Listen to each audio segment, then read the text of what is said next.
Եթե Ադրբեջանի պահանջով չենք փոխում, ինչ ենք փոխում սահմանադրության։ Տեսեք, Ադրբեջանի արտգործնախարար Բայրամովը երեք խոսել է, ասում է, Հայաստանը պետք է իր սահմանադրությունից անի Ադրբեջանի նկատմամբ իր տարածքային պահանջը։ Նիկոլ Փաշինյանն այսօր կառավարության նիստից հետո ասում է, այո, մենք սահմանադրությունը փոխելու ենք։ Նախ ինչպես է փոխելու, եթե ազգային ժողովում համապատասխան թվով падգամավորներ չունի։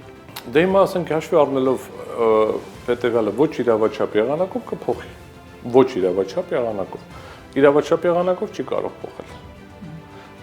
Նայեք, սահմանադրության ֆունդամենտալ կարևոր կետերից մեկը նաև սահմանադրության կայունությունն է։ Երբ որ ես այսօր որոշեցի զբաղվել քաղաքականությամբ, ասում եմ, ես որոշել եմ պրոֆեսիոնալ քաղաքականությամբ զբաղվել, մինչև հիմա ինչ որ զբաղվել եմ, սիրողական ա եղել, օգնել եմ տարբեր նախաձեռնություններին, ես եմ նախաձեռնողել, հիմա պատկերացնենք որոշեցի։ Ես հիմա փորձում եմ գնամ այդ քաղաքականությամբ զբաղվելու գործընթացի հետ ամենավերևի կետը ընտրություններն են։ Մասնակցեցի ընտրություններին, մինչև հաջորդ ընտրություն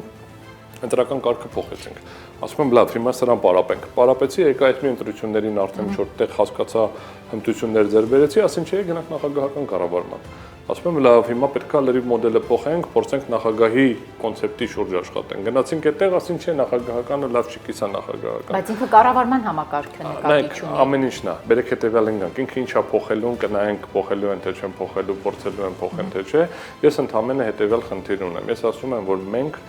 ոնց որ մտել ենք մի հատ փակցիկալ, մենք ինքներս սկսում ենք մեզ քննադատել եւ մենք ասում ենք ամեն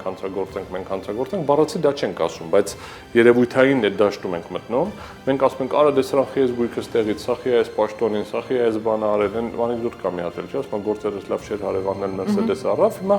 բայց մենք այդ ամբողջ կոնցեպտի մեջ պետք է հասկանանք, լավ, մեր նպատակը որն է, մեր նպատակը ուժեղ Հայաստանն է, հենց Հայաստանը, ոչ թե մի հատ ուժեղ պետության քաղաքացի լինենք, այլ ուժեղ Հայաստան պետության քաղաքացի լինենք։